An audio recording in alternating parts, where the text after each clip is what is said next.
syahidan wa mubasysyiran wa nadhira wa da'iyan ila Allah bi idnihi wa sirajan munira.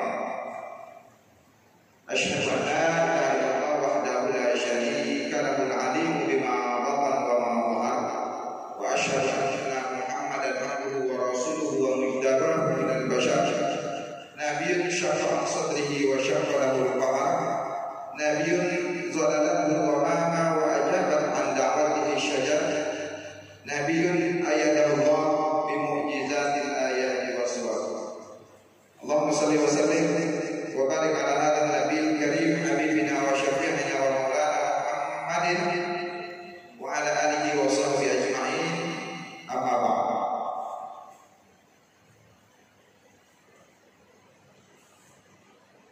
Bapak Ibu hadirin hadirat jamaah salat subuh Masjid Raya Harapan Kita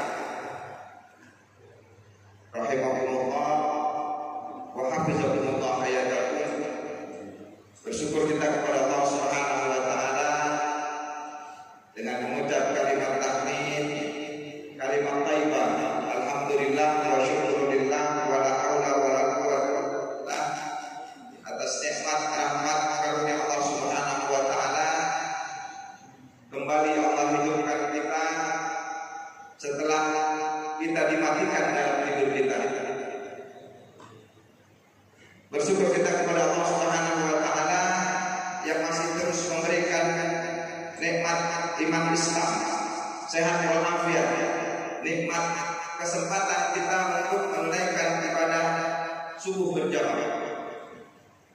Semoga langkah kaki kita, hadirnya kita di kesempatan ini di rumah Allah ini dicatat oleh para malaikat dan mendapatkan pahala yang berlipat ganda dari Allah Subhanahu wa taala. Amin ya rabbal alamin. Salawat dan salam kepada umat Nabi akhir zaman Nabi Muhammad sallallahu alaihi wasallam yang tidak ada nabi sesudahnya. Nabi yang menyampaikan di ajaran yang diridhoi Allah Subhanahu wa taala sampai hari akhir.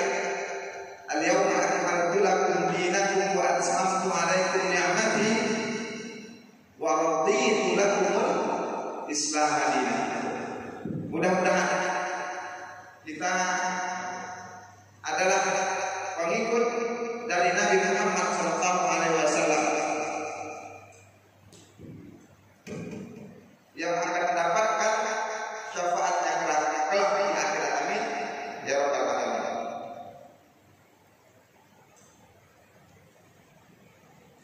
Bapak Ibu yang berbahagia, pada pertemuan sebelumnya kita sedikit mereview tentang pembahasan. Pada bulan lalu kita membahas tentang tidur, ya, bagaimana Rasul menjelang tidur, dan yang belum kita tutup yaitu mengenai bangkitnya Rasul dan bangun dari tidurnya. Kalau mau tidur, ya, sebagaimana kita sudah menjabarkan pada pertemuan sebelumnya, tentu Rasul menganjurkan kita untuk mempersiapkan. Jadi sebelum kita pergi ke baringan, rumah dikunci, pintu jendela ditutup, makanan-makanan yang terbuka di atas meja ditutup dengan rapat. Kemudian kita berwudu seperti akan sholat. Baru setelah itu pergi ke atas kasur atau dipan atau spring bed. Kalau sekarang, kalau zaman dulu kan ada, berbalik dengan posisi rusuk kanan yang kita miringkan, miring ke kanan menghadap kiblat. Apa yang dibaca?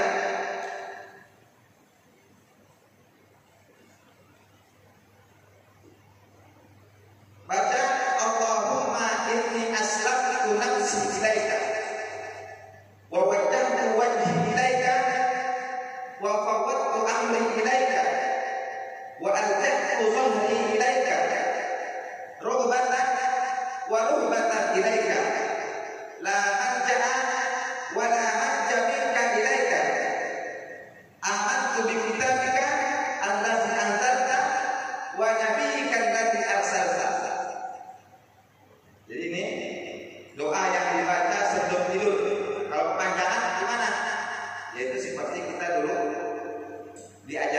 kecil sama orang tua kalau mau tidur baca doa tidur.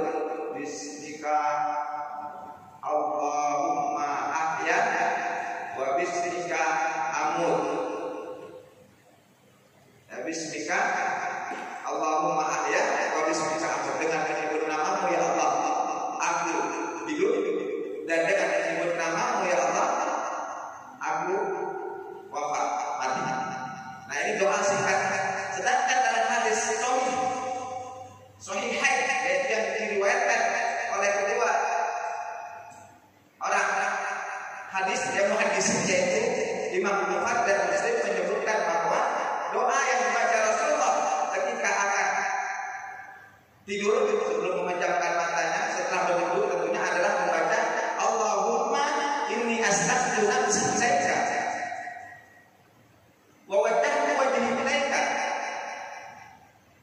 wa fawwadtu amri ilaika wa alja'tu dhahri ilaika rubbatan wa rubbatan ilaika la malja'a wa la manja minka illa ilaika amantu bi kitabika alladhi anzalta wa nabiyyika alladhi arsalta.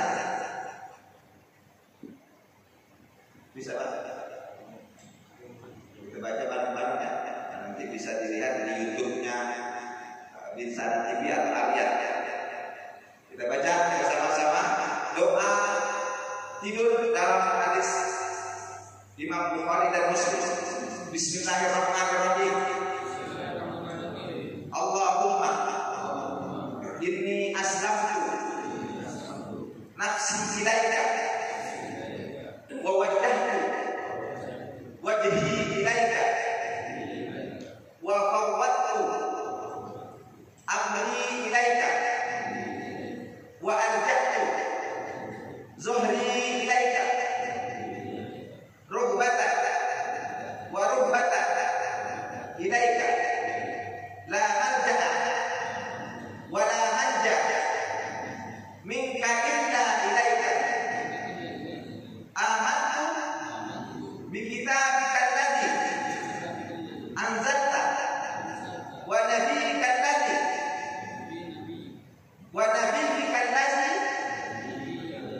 arsalta. Apa kata Rasul? Waj'alna akhir kalamika. Jadikan doa tadi kalimat terakhir sebelum kau tidur. Fa in mitta min lailatika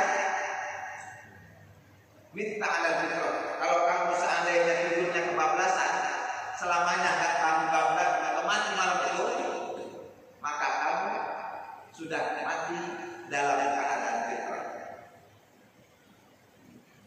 Jadi kalau doa tadi yang kita baca sebelum kita tidur, akhir kalimat atau ucapan yang kita baca menjelang tidur doa tadi, maka kalau kita mati benar-benar malam itu enggak dibangkitkan lagi, enggak sempat baca alhamdulillahilladzi ahyana ba'da ma amatana wa ilaihi nusyur. Nah, insyaallah kita matinya kata Rasul sudah dijamin dalam keadaan fitrah. Artinya apa? Suci. Kembali kita seperti bayi yang dilahirkan kembali. Jadi kita enggak punya dosa insyaallah. Nah, itu doa mau tidur.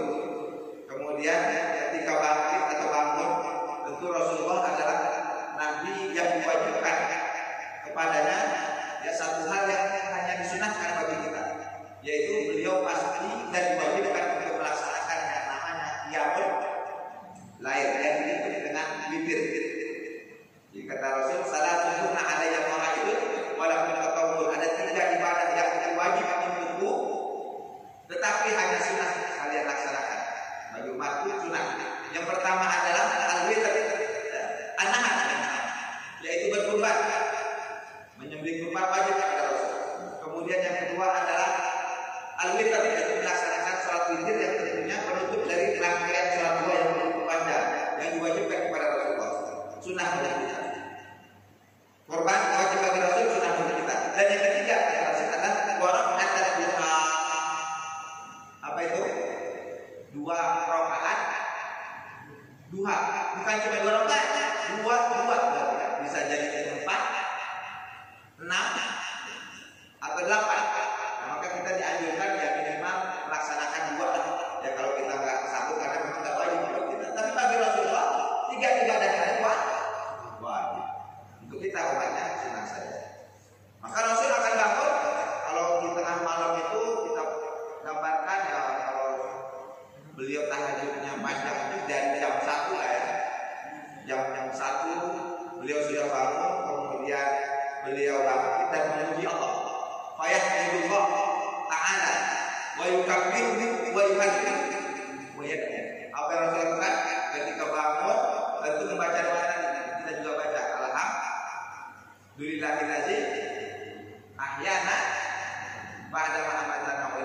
nuzul. Nah, ini doa yang Rasul baca, ya, Rasul memuji Allah, tapi tidak hanya tahmid.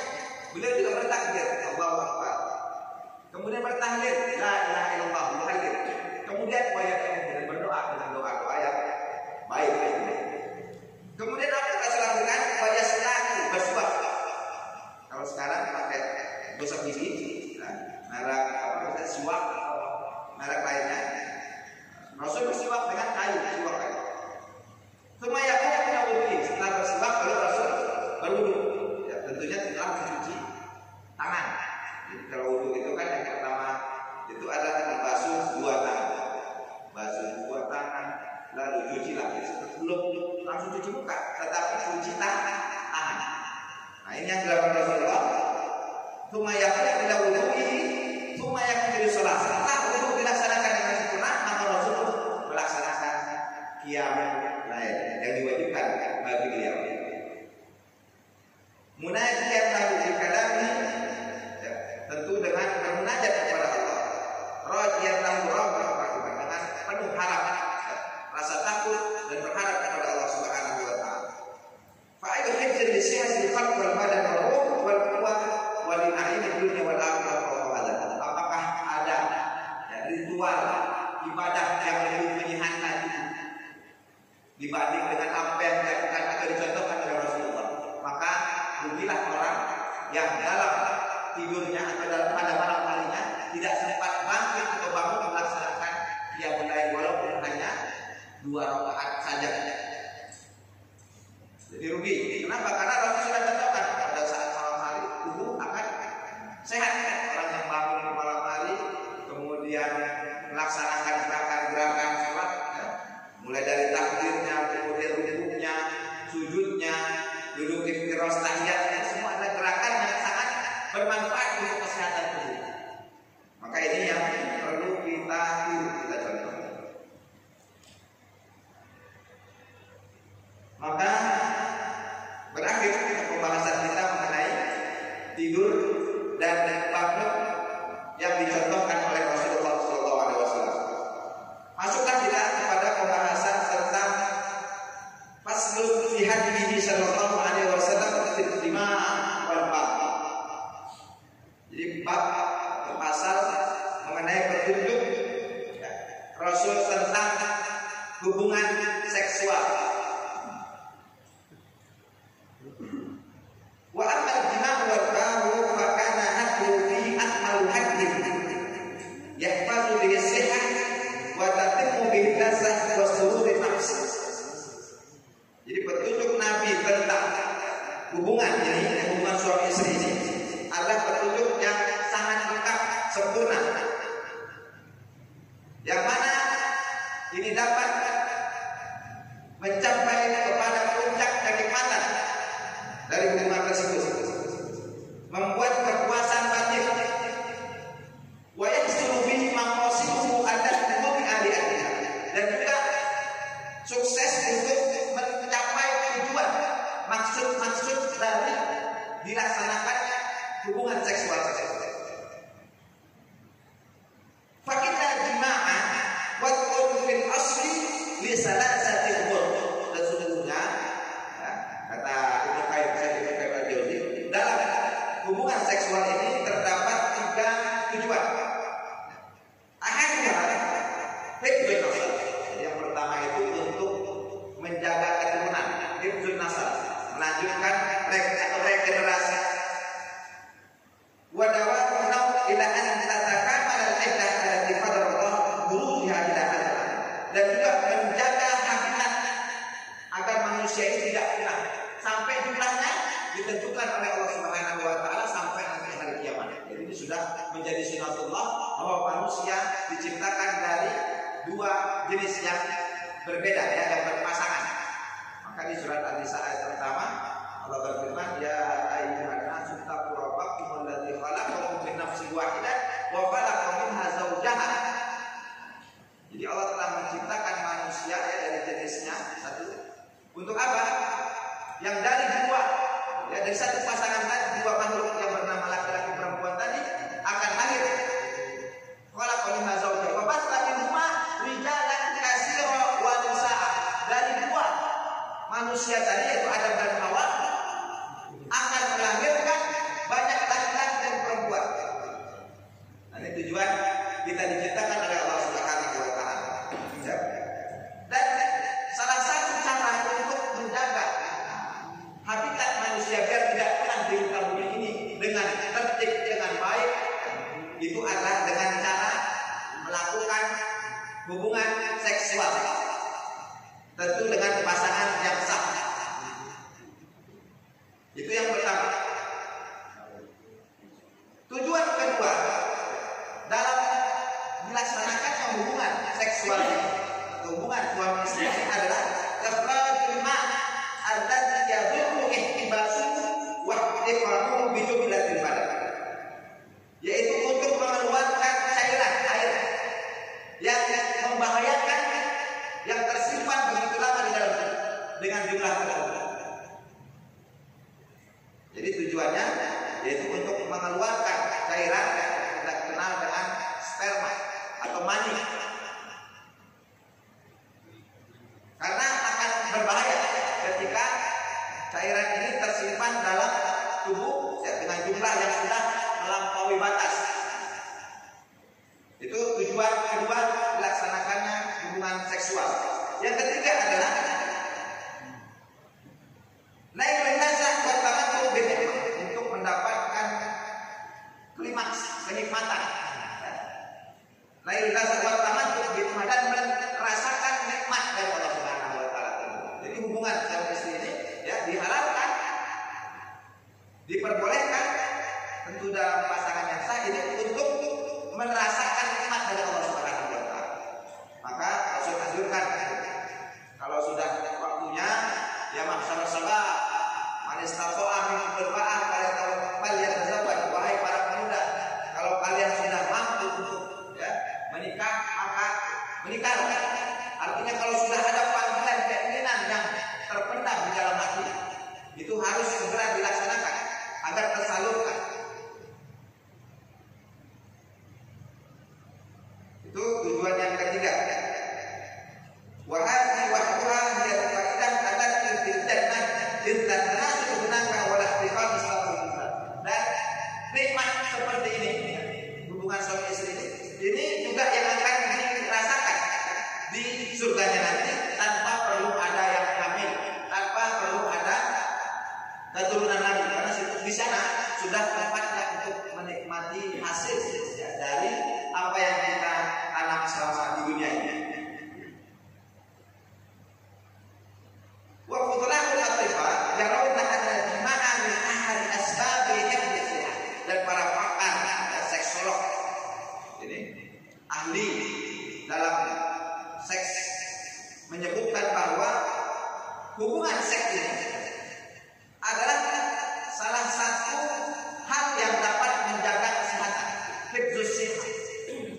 Jadi kalau dilaksanakan tentunya dengan kadang ada pertanyaan berapa kali durasi normal melaksanakan hubungan suami istri. Nah, ini bisa banyak untuk versinya ya. Kalau kita lihat jumlah istri dari Nabi Sulaiman ada berapa istrinya?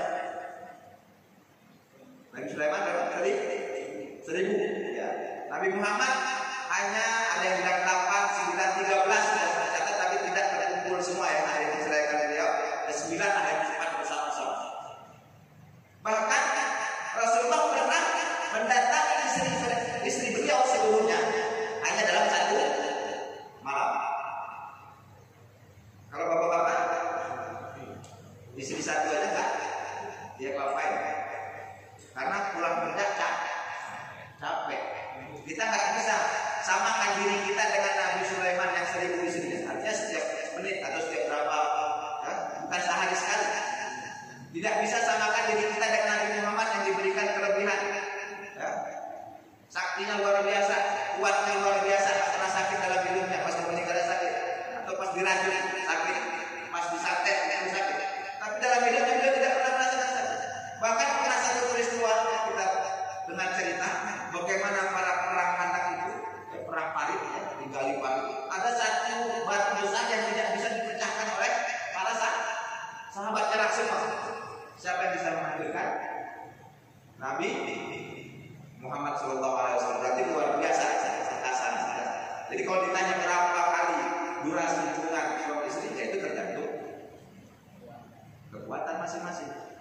Ada yang cuma seminggu sekali, ada yang sehari. Kalau yang viral nih, ada artis yang seminggu sekali cerai suaminya karena kita jatahnya sehari 10 kali. Cerai istrinya. Itu mungkin itu masih ada titisan atau keturunan dari Nabi Sulaiman. 1000 istrinya. Nah ini dia hanya 10 kali dalam satu hari, itu masih biasa. Ada yang bisa lebih gitu lagi. Nah jadi itu. Maka kata ahli seksuologi itu kalau berhubungan dengan normal, artinya bisa melaksanakan tugas sebagai suami istri, maka ini akan bisa menjaga kesehatan, memberikan dampak positif dalam kesehatan. Mana Galinos, ada salah satu pakar zaman dulu mungkin seksolog Galinos namanya. Jadi zaman Ibnu Qayyim al-Jauziyah berapa ratus tahun lalu ada peneliti yang menyebutkan al-qalb ada jauh dari mani. Jadi di dalam kandungan mani itu ada an-nar wal hawa. An-nar ada kekuatan api kalau Naruto ya. Ada kekuatan angin. Nah di dalam sperma kita itu terdapat 2 unsur api dan angin. Jadi kalau disimpan terlalu lama, fatal, bahaya. Iya, sangat panas tentunya, api ya panas. Li'anna qawluhu min ad-dam karena sperma atau mani yang ada di dalam tubuh seorang pria dewasa itu ya bersumber dari darah yang murni. Jadi saripati makanan. Ya maka mimani yumna ya di Al-Qur'an disebutkan bahwa sumber dari mani itu adalah makanan yang kita ya dari tanah. Makanya sebut manusia tercipta dari tanah. Karena nggak mungkin kita bisa ya memproduksi sperma tubuh kita tanpa ada yang kita konsumsi dari makanan-makanan yang bersumber dari dalam tanah. Gandum misalnya orang Eropa makannya bukan beras, bukan nasi, bukan dari sawah, tapi dia makan roti. Roti dari mana? Gandum-gandumnya ditaruh di atas tanah, tetap sumbernya dari tanah. Kalau kita jelas dari sawah, dari gabah, padi digebrak, ya, diharik, diambil gabahnya, digiling di slab, dijadikan beras, kita masak.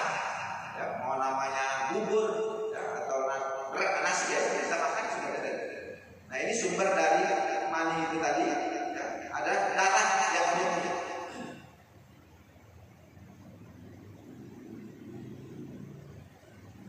Wa idza batafat mani faqlam annahu la yanbaghi ikhrajuhu illa bi talabil asal. Jadi harus jelas tujuan untuk dikeluarkannya mani itu ya salah satunya adalah untuk melanjutkan atau regenerasi keturunan. Au ikhrajul mutlaqin atau mengeluarkan sesuatu yang tersimpan terpendam begitu lama.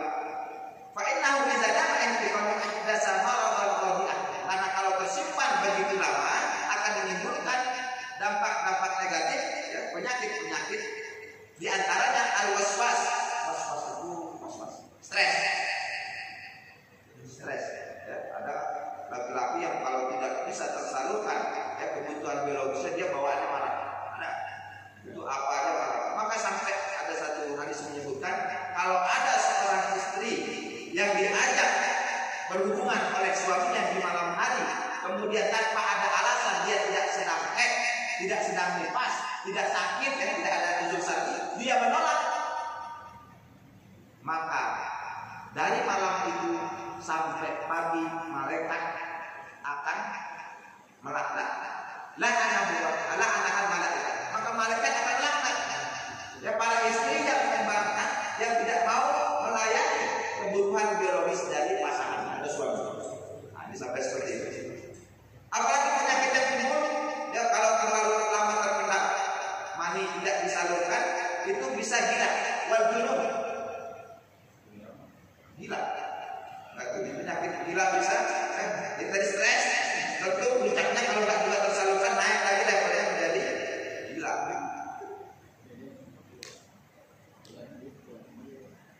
Bisa menimbulkan maksudnya gila apa?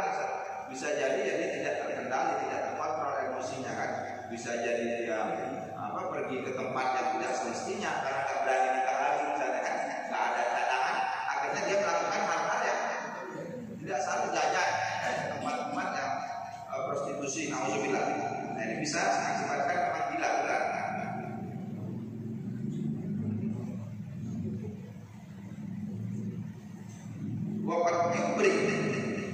Istimaru hadil amrad kathiran. Dan juga ini bisa menjadi terapi juga sebenarnya. Hubungan seks yang baik itu bisa memberi kesembuhan. Fa'inau disatukan intibasuhu fasad. Kalau terlalu lama ya bersimpan akan menimbulkan banyak kerusakan.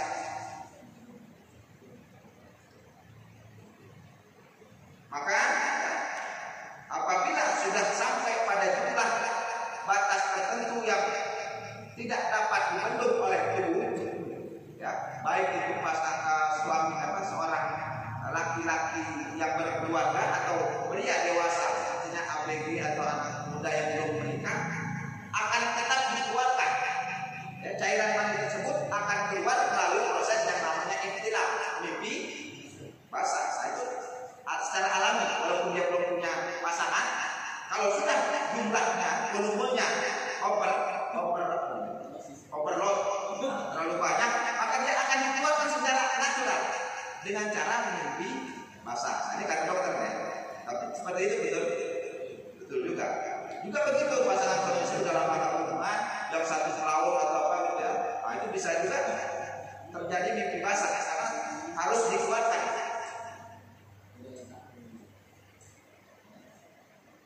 Walau tanpa ada hubungan suami istri, tetap ya, cairan yang tersimpan di dalam tubuh tadi, cairan mani tadi akan dikeluarkan dengan cara apapun. Ya. Tubuh kita yang proses. Kalau ada salah, ada anjuran dari ulama-ulama yang bagi rajul an yatahad min nafsi salasan, laki-laki itu harus tetap ya, komit dengan 3 perkara. Apa katanya? Allah yada'ul mash, jangan tinggalkan berjalan kaki. Ini olahraga maksudnya. Fa'in ihtaja ilaihi yawman faqudra alaihi. Ya, sehari kan ada istilah 1000 langkah, ya gerakan 500 langkah. Minimal dari rumah ke sini berapa gitu kan? Rumahnya samping banget, berarti 20 langkah lumayan, berarti kurang. Muter dulu, jadi kalau mau ke masjid, nah, jalan dulu ke kampung sana atau pergi ke rumah atau balik lagi mau kemana? Mau ke masjid, kok arahnya ke sana? Biar langkahnya tercapai. Kan setiap langkah kita itu dicatat oleh malaikat. Berangkat dari sebelah sini, pulangnya dari sebelah sini. Nah, muter. Jadi saksi bumi yang kita pijak itu semakin banyak saksi kita yang dari kemarin pagi ini berangkat ke masjid dari sebelah sini semakin banyak pahalanya. Kalau kita datang ke masjid dari sebelah kanan, dan kemudian pulang dari sebelah kiri, muter memang harus istilahnya jauh ya. Nah ternyata ini juga bisa bermanfaat untuk gerak tubuh kita. Nah, ini ya jalan berjalan. Wajib bagi anda ya dengan akal, makin tudif. Jadi juga kita jangan meninggalkan makan. Makan itu tinggal senang banget makan. Di sini kita juga makan. Kita makan apa? Jadi kayak ada ya, janji doang. Jadi dianjuran nih, ulama dulu bilang jangan lupa makan. Kenapa? Kalau kamu nggak makan, kata dia, akan mengakibatkan ususnya menjadi sempit, mengecil usus kita. Karena nggak ada yang diproses. Juga lambung tidak bekerja dengan baik. Puasa boleh, tapi tetap harus buka. Gitu ya. Diet boleh, diet keto misalnya, nggak makan nasi sampai jam berapa, tetap harus makan. Ya mau makannya itu tempe, tahu, daging kambing, sapi, sate. Dan yang terakhir, wayang bagi Allah ya dan al-jima, tidak meninggalkan apa? Jima, berhubungan seks. Jadi jangan sampai lupa dengan seks. Ini 3 yang diajarkan. Faedah juga orang, nah diibaratkan faedah juga orang bisa tanzah zahab sumur. Ya, kalau nggak dikuras nggak ditimpa, tetap airnya akan pergi. Nggak kepake itu air akan pergi. Nah, jadi jima ini adalah hal yang sangat dianjurkan karena sangat memberikan manfaat positif bagi kesehatan yang dianjurkan. Kalau Muhammad bin Zakaria salah seorang pakar menyebutkan manfaat kalau jima itu datang dari siapa yang tidak melaksanakan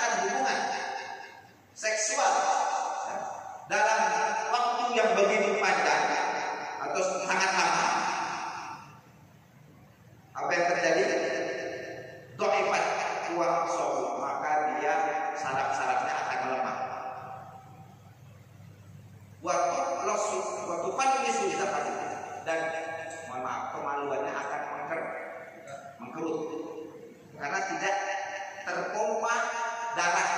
Karena kemaluan akan membesar, terjadi ereksi kalau ada suplai darah yang diperintahkan oleh kepala dipompa oleh jantung ke kemaluan tersebut, maka terjadi yang disebut dengan ereksi. Maka kalau ada orang impoten, ya bisa jadi ada masalah dulunya ketika muda dia terlalu banyak onani, masturbasi, atau ada kecelakaan dan sebagainya. Nah, maka untuk menjaga kesehatan itu, maka salah satu cara melihat kita sehat atau tidak ada dengan tanda-tanda pas bangun pagi, apakah si otot itu bangun.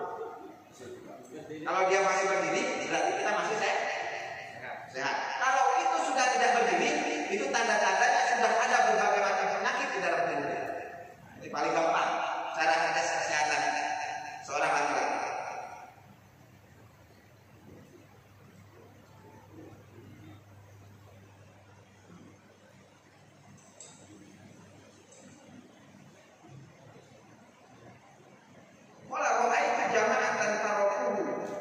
Beliau melihat ada sekelompok orang, misalnya apa tuh, para pendeta atau tidak melakukan hukuman ini, dia melihat wajah-wajah mereka pucat. Badan mereka pun menjadi dingin. Ya. Wahai salat harokat dan gerakannya menjadi loyo, lemah. Wahai tidak sama, dan mereka terserang berbagai penyakit tanpa sebab. Karena saraf-sarafnya udah gak berfungsi. Yang pasti wafat lagi satu waktu, dan itu adalah sahabat mereka menjadi kecil, jadi gak punya nafsu.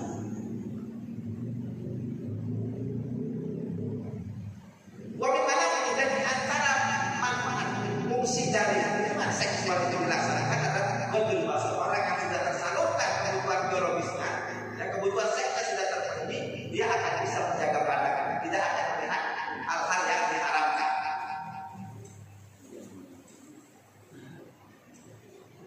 Walaupun roh ada kefaham haram, dan dia bisa menjaga dirinya untuk tidak melakukan hal-hal yang diharamkan.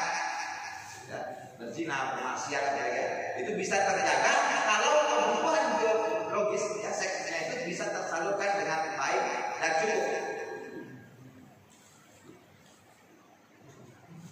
Pembuahan waktu nyawa, dan ini sangat bermanfaat bagi dalam kehidupan dunia dan akhiratnya. Wayan kalau juga bermanfaat untuk wanitanya, istrinya. Wanita dikatakan Sallallahu Alaihi Wasallam yata'ahadu wa yuhibbu wa yaqul hubbi ba'ilayya min dunyakum anisa ukhti. Maka Rasulullah mencontohkan bahwa beliau bersabda, ini hadis Ahmad Nasai, dari Imam An-Nasai, dari hadis Anas bin Malik, disahihkan juga oleh Al-Albani, mengatakan hubbi ba'ilayya min dunyakum, diciptakan rasa cinta dalam hatiku itu dari dunia kalian. Dunia ini maksudnya dunia kalian itu berarti dunia itu juga. Apa kata Rasul? An-nisa wa tib, para wanita dan apa tib, minyak wangi-wangian. Maka Rasul selalu penampilan bersih, wangi, segar tubuhnya. Tak pernah Rasul bau, karena keringatnya aja lebih wangi dari minyak misik, apalagi beliau pakai minyak wangi. Rasul sampai mengatakan bahwa dalam kehidupan dunia ini beliau senang dengan wanita dan minyak wangi. Bagaimana dengan kita? Wa hatta ala tazwiji ummatuhu faqala tazawwaju fa inni muqatilun bikumul umam. Maka Rasul menganjurkan sampai hadisnya itu, ya masyaallah sahabat, man istata'a minkum ba'ah falyatazawwaj, disuruh menikah. Tazawwaju menikah, fa inni muqatilun bikumul umam. Aku akan bangga dengan umat yang banyak. Tentu dengan menikah akan melahirkan keturunan yang banyak istri, maka anak semakin banyak, akhirnya akan dicintai oleh Rasulullah, disenangi oleh Rasulullah SAW. Sampai Ibnu Abbas mengatakan Rasul pernah bersabda, "Khairu hadhihi ummah aktsaruha nisa." Sebaik-baik umatku, kata Nabi, laki-laki atau pemuda dari umatku itu adalah yang paling banyak wanita. Maksudnya apa? Bisa jadi paling banyak istrinya atau paling banyak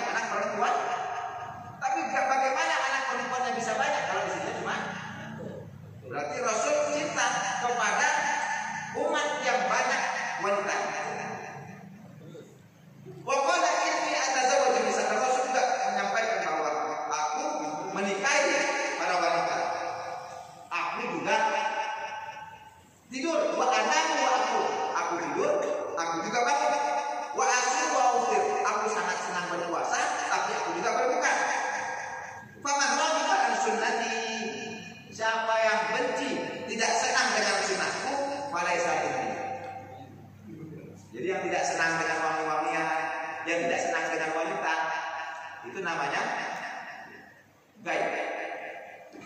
Ya, dia kasih nama wanita.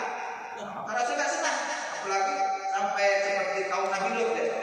Nah, itu sangat dibenci, bahkan mendapatkan laknat. Sekarang zaman apa?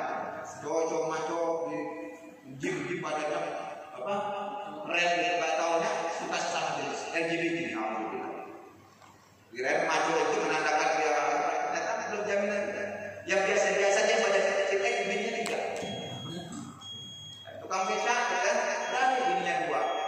Direktur bininya cuma 1. Karena takut. Berarti nggak cinta kepada, tidak mengikuti hadis Rasulullah SAW.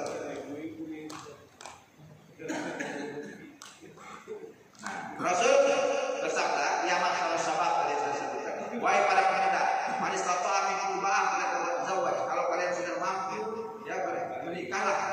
Fa inna rabatul basar, karena sesungguhnya dengan nikah itu kalian akan dapat menjaga pandangan. Wa ahfadzul farj, akan dapat menjaga kemaluan.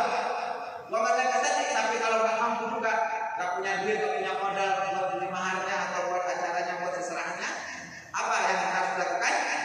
Fa'alaihi bis-shaum. Apa itu? Hendaklah berpuasa. Fa innahu lahu wija, karena puasa itu menjadi perisai benteng. Yang tadinya mau bermaksiat, waduh ini lagi puasa. Dan kadang karena puasa lemas badannya, jadi nggak punya nafsu yang berlebih. Nah, itu cara yang bisa dilaksanakan kalau sudah waktunya menggebu-gebu ingin menikah tapi belum ada jodohnya juga. Nah, atau kalau nggak ada modalnya, caranya banyak puasa. Ada sebuah kisah pada masa Jabir al-Tayyiban Fala. Jadi seorang sahabat bernama Jabir pernah dia menikahi seorang janda. Ya Sayyid. Qala lahu Rasul bertanya, "Hal Jabir bikran? Tudaiku wa tudaiku. Kenapa engkau tidak nikahi yang gadis saja, yang perawan? Engkau bisa berjumpa dengannya, dia berjumpa denganmu. Artinya akan berbeda pastinya antara menikahi janda ya, dengan menikahi gadis.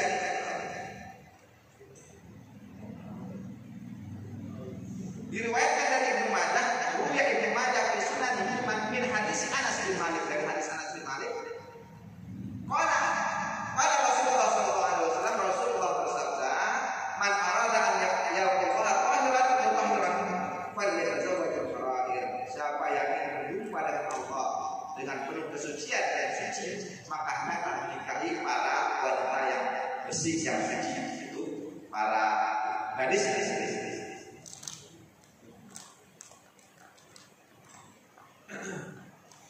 Wa bi sunanihi aidan, dari hadis Ibnu Abbas, dari hadis Ibnu Abbas juga disebutkan dalam kitab sunannya, lam nara lil mutahabina bitilka. Ya, kami tidak menemukan romantisnya dua pasangan sejoli kecuali dalam pernikahan. Jadi dalam pernikahan itu segala sesuatu sudah halal, bisa melaksanakan. Kalau orang pacaran naik motor pegang-pegangan doang. Tapi ketika sudah sah menjadi pasangan suami istri, apapun bisa dilakukan secara halal. Dalam Sahih Muslim disebutkan dari hadis Abdullah bin Umar, qala Rasul bersabda, "Ad-dunya mata' wa khairu mata'iha mata' dunya al-mar'ah as-salihah." Dunia itu adalah perhiasan, dan sebaik-baik perhiasan dunia adalah seorang istri yang salehah. Itu bukan kata Bang Haji Roman, tetapi kata Rasulullah dari hadis Abdullah bin Umar. Wa kana Nabi sallallahu alaihi wasallam yuharridu ummatahu ala nikahi kafar. Rasul menganjurkan umatnya ini, para pemudanya, untuk menikahi para perawan gadis al-hasan wa zawatihi, yang punya perilaku pekerti baik, ya, berarti solehah, dan juga punya agama yang bagus.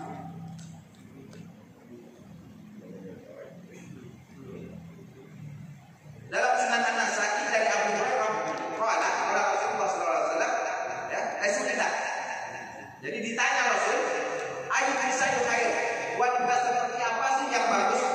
Ditanya, cewek gimana yang bagus untuk dinikahi?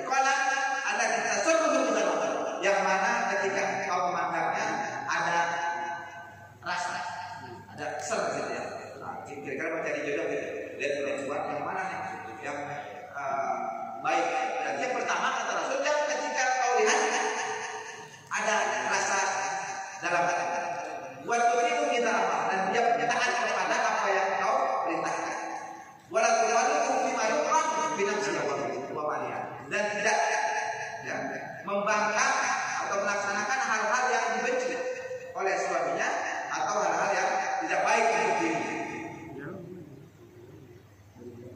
Wa fi sahihain an Nabi sallallahu alaihi wasallam qala tungkahul mar'ah limaniha.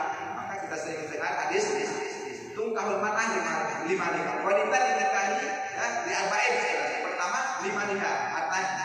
Yang kedua dihasabiha, keturunannya. Wa li jamaliha, kecantikannya. Wa li dinnya, agamanya. Empat hal menikahi wanita. Itu kriterianya. Namun kalau tidak ada semuanya, empat kriteria tadi, enggak juga keturunan bangsawan, ya, bukan anak Pak Lurah, bukan anak pejabat, gitu ya, enggak cakep-cakep banget, kemudian enggak punya harta, ya, enggak kaya. Apa kata Rasul? Fasfar bizatihi, maka kau cari keuntungan dari agamanya. Pilih yang beragama. Kenapa? Tarbat ya, karena kau akan selamat. Ya, jadi kalau pilih perempuan, nggak ada yang cakep banget, ya, nggak ada yang kaya, bukan bangsawan, ya, cari wanita yang normal, ada hidupnya, gitu ya, yang paling nggak dibawa pandangan nggak malu-maluin, gitu. Nah, nurut aja, yang pasti beragama. Jadi kriteria yang dikatakan oleh Rasul agama, karena itu yang akan menjamin keselamatan rumah tangga ke depan. Wa kana yaqusu ala nikahi wal mawud wa yukrahul mar'ah ala kidatari. Rasul menganjurkan kita untuk menikahi al-walud, yang wanita yang produktif, wanita yang subur. Bisa dicek nggak cara wanita sekarang dari yang subur kan? Tanya aja kapan siklus headnya, itu cara yang paling gampang. Kalau dia udah nggak normal headnya, itu agak ada sedikit masalah. Tapi kalau masih head masih oke. Tapi kalau ada wanita yang tidak pernah head, berarti dia tidak akan hamil.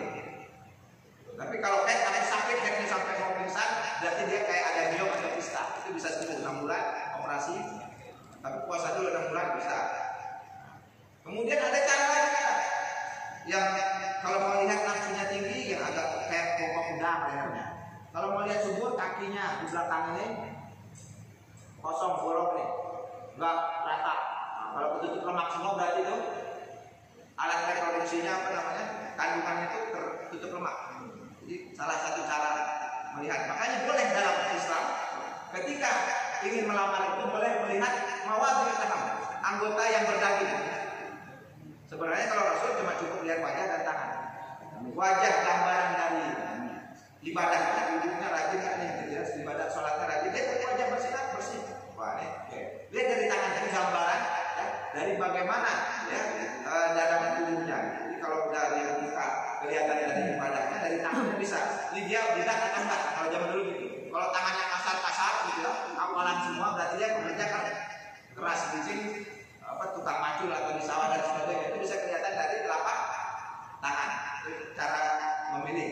Walaupun hanya dari pandangan biasa. Maka dalam agama ada satu bab boleh nazar mar'ah ila mawadhil taham, anggota berdaging lainnya. Ya, kalau mazhab yang lain bahkan bisa lebih ekstrim. Ya, boleh lihat paha dan sebagainya. Nah, bahwa kakinya ini betisnya dilihat gimana, betisnya kayak tukang beca atau gimana? Nah, gede kayak pemain bola atau apa? Itu menjadi salah satu cara untuk memilih. Karena itu anjuran Rasul. Rasul turun kita untuk mencari wanita yang produktif, yang subur, dan membenci untuk menikahi wanita yang tidak melahirkan, artinya mandul. Sedangkan tujuan nikah tadi apa? Untuk regenerasi, melanjutkan keturunan. Kenapa yang nikahi orang yang nggak bisa punya anak?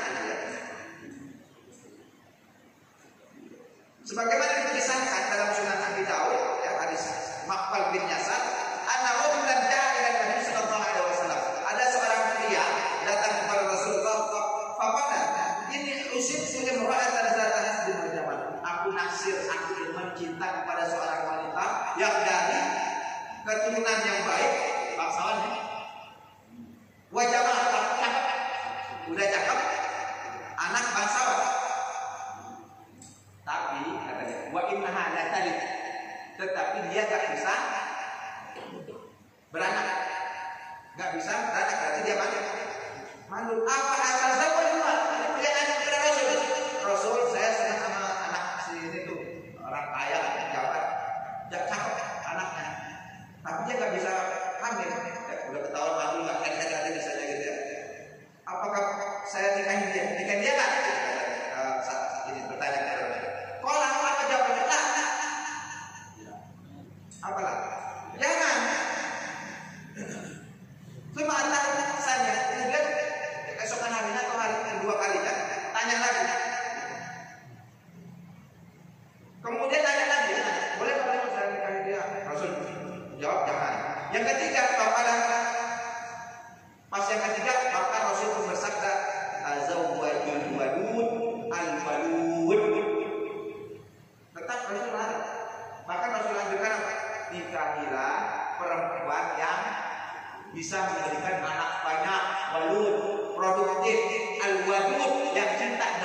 dia bisa asuh anak-anak.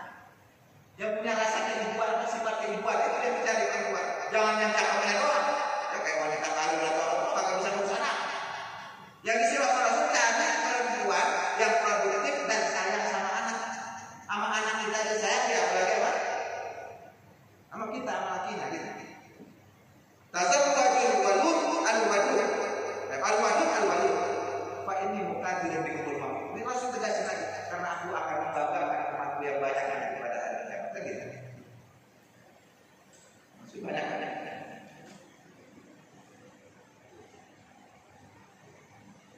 Ada waktu kapan?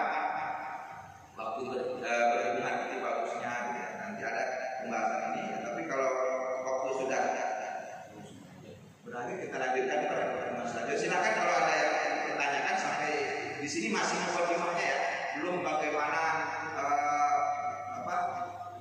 berhubungan itu doanya yang dibaca, tapi pada hafal doa udah hatam semua ya. Jadi silakan bapak-bapak pengalaman mungkin lebih pengalaman mau sharing juga boleh.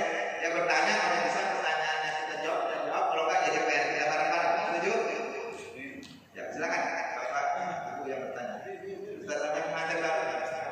Pengantin baru masih banyak pertanyaan. Nanti ada ya, dalam berhubung pada gimana boleh nggak seragam bulat itu nggak pakai apa-apa gitu ya, bugil.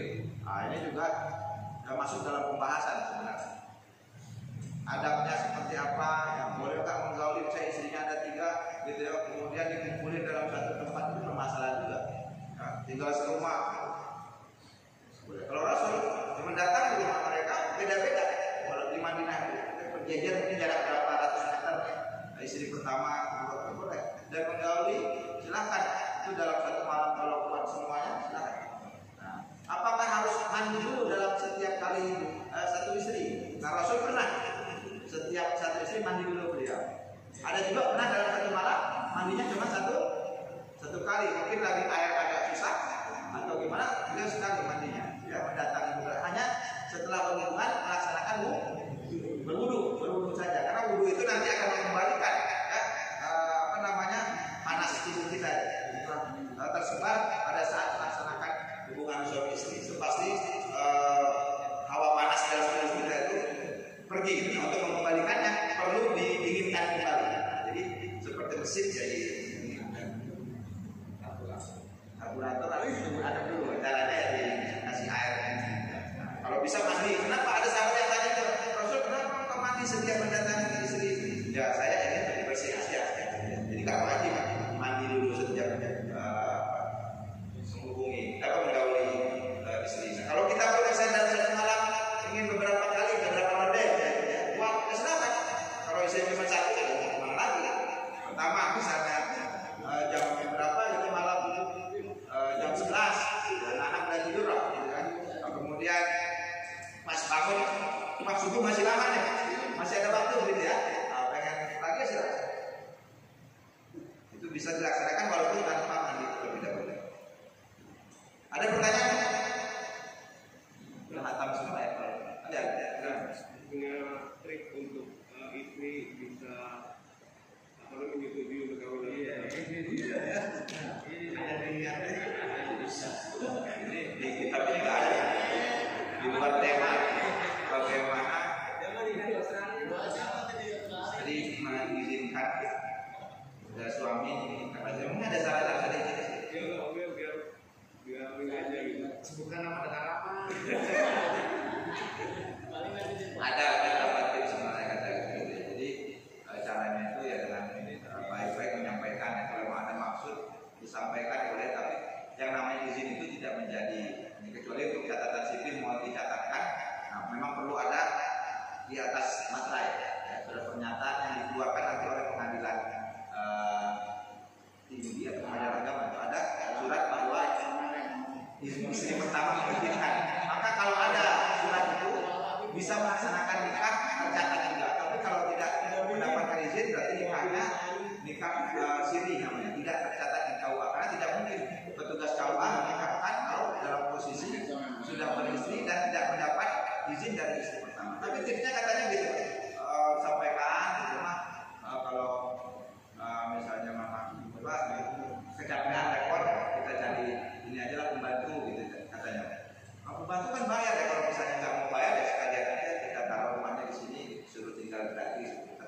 sebelah. Terus gimana jadi halal ya?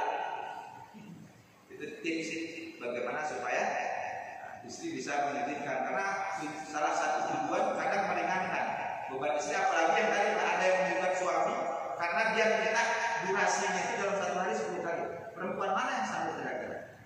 Belum ngapa-ngapain, harus nyapu, ngepel. Kalau yang punya pembantu nggak masalah, tapi tetap yang ada pembantu dia masih harus mandi dulu, harus masak 10 kali.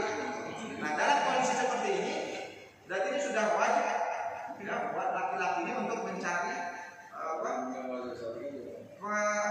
apa namanya yang membantu istri agar tidak terjadi hal-hal yang memberatkan istri pertama, karena memang volume atau durasinya terlalu sering, dia punya kekuatan yang luar biasa.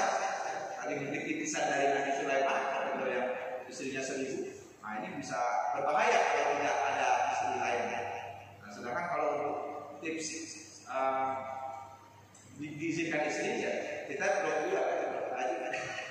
Kalau udah dapat ini nanti tanya yang udah sukses. Nah, yang konsultasi kepada yang sudah berhasil. Kalau tanya sama yang masih satu, salah. Ada tesnya. Nah, siapa tahu ada yang mau sharing debat. Kadang yang lebih berani. Di kampung sini banyak yang berani dari sini dari satu. Jadi saat ini mohon maaf saya belum bisa memberikan tips yang akurat, yang tepat untuk banyak. Ada lagi? Ya, pengantin. Masih di dalam pembahasan. Bagaimana hukumnya jika kita setelah betul ya? Setelah betul, misalkan kita akan dengan apa? Makan hukumnya makan atau minum. Setelah kubur. Ya, Setelah berhubungan mau makan atau minum, ya sah-sah aja. Yang pasti wudhu dulu. Seperti kita mau tidur juga dulu. ya. Kan udah mau dulu terus kita makan. Nggak sempat dulu. Iya. Ya nggak haram juga, tapi tidak minum sunnah Rasul. Kita katanya pengen minum sunnah Nabi. Diajarin kalau setelah berhubungan mau tidur dulu, mau makan atau minum wudhu. Pasti mungkin ada kotor tangan yang kita bekas pegang hal yang kita nggak tahu mana tangan kita kan. Kalau nggak wudhu ya pasti kuman-kuman yang tertinggal di tangan itu nempel di makanan masuk dalam tubuh kita. Nah, jadi tidak ada penghalangan sebenarnya, tapi sangat dianjurkan untuk berwudu terlebih dahulu sebelum makan atau minum setelah berhubungan. Bahkan kurang bagus kalau langsung, jadi kalau minum setelah berhubungan itu tidak sehat karena suhu tubuh kita sedang panas, jadi sedang overheat. Iya, overheat. Jadi kalau sedang panas-panas diguyur, nah itu bisa konslet. Jadi kira-kira jadi harus didahului. Kita perlu didinginkan dulu tubuh kita, baru boleh untuk mengkonsumsi minuman atau makanan lain. Jadi nggak bisa langsung. Kurang bagus. Ada lagi waktu yang baik. Ada juga di sini. Jadi waktu yang baik itu kapan? Ya, tentunya tidak dalam kondisi sedang kelaparan dan juga tidak sedang kekenyangan. Nah, ini waktu yang tidak baik.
mencium, yang mencumbu, bahkan sampai dari Aisyah diriwayatkan beliau mengulum lidah.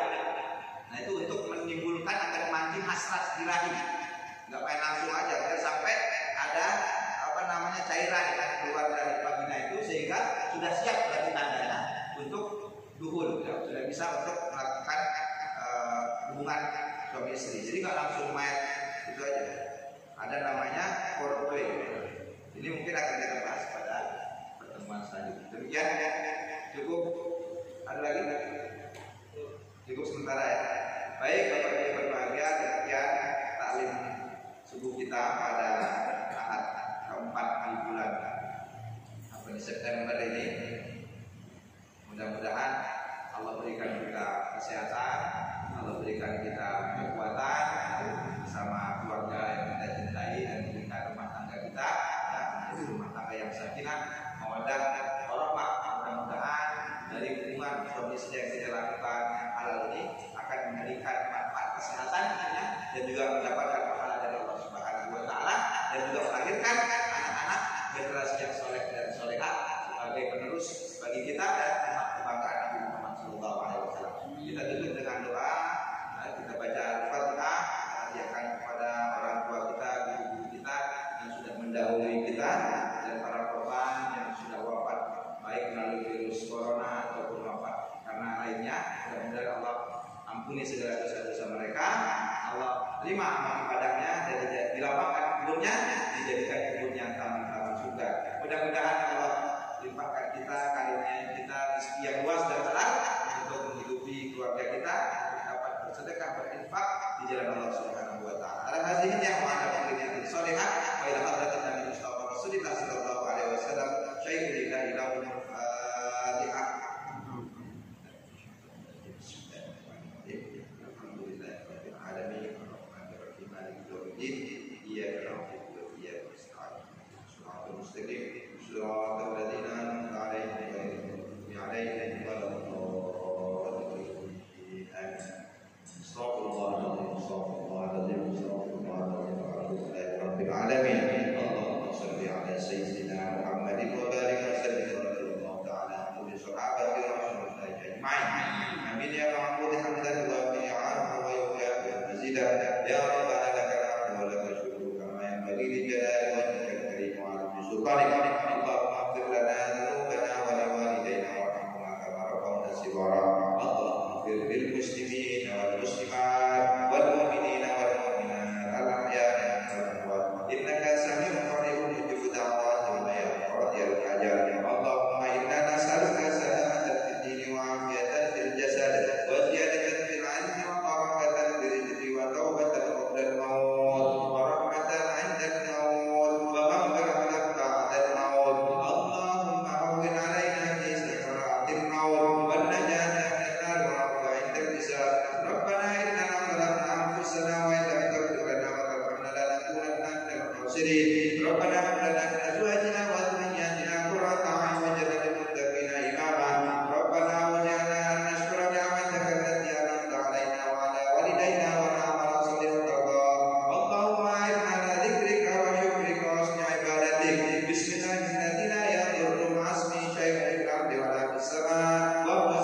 Subhanakallahumma wa bihamdika